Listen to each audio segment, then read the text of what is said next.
అల్లాకి పేరు అనేది నామకరణం చేసే విషయంలో ఏమని ఎస్టాబ్లిష్ చేసేస్తారు ఫైనల్గా మీరు? క్లియర్గా చెప్పే విషయం ఏంటంటే, అక్కడ ఉన్నటువంటి ప్రజలకి ఎప్పుడైతే వారు ధర్మాన్ని వదిలిపెట్టి అధర్మంలోకి వెళ్ళిపోయారో, వాళ్ళకి ధర్మానికి సంబంధించిన క్లారిటీ ఇవ్వడం కోసం ప్రవక్తని పంపించినప్పుడు వారు మాట్లాడే భాషలో వారికి సందేశం ఇవ్వడం జరిగింది.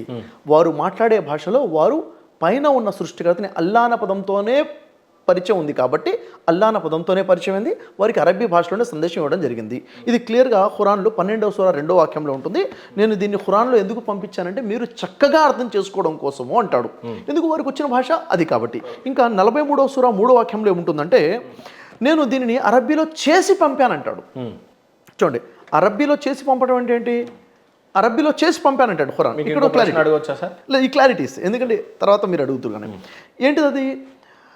ఇప్పుడు ఉదాహరణకి ఖురాన్ ఉంది, ఖురాన్ మొత్తం అరబ్బీ భాషలోనే అవతరించింది. ఖురాన్ మొత్తం అరబ్బీలో ఉందా అంటే ఉదాహరణకు చూడండి, ఇక్కడ దీంట్లో మూసా యొక్క ప్రస్తావన ఉంటుంది, మోషే ప్రవక్త. ఆయన ఫిరోన్తో మాట్లాడుతున్న ప్రస్తావన ఉంటుంది.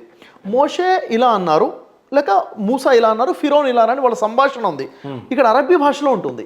వాస్తవానికి మోషేకి ఫిరోన్కి అరబ్బీ రాదు, వారు వారి భాషలో మాట్లాడుకున్నదాన్ని ఇక్కడ అరబ్బీలో అర్థం చేసుకోవడం కోసం అరబ్బీలో చూసి పంపిస్తాడు.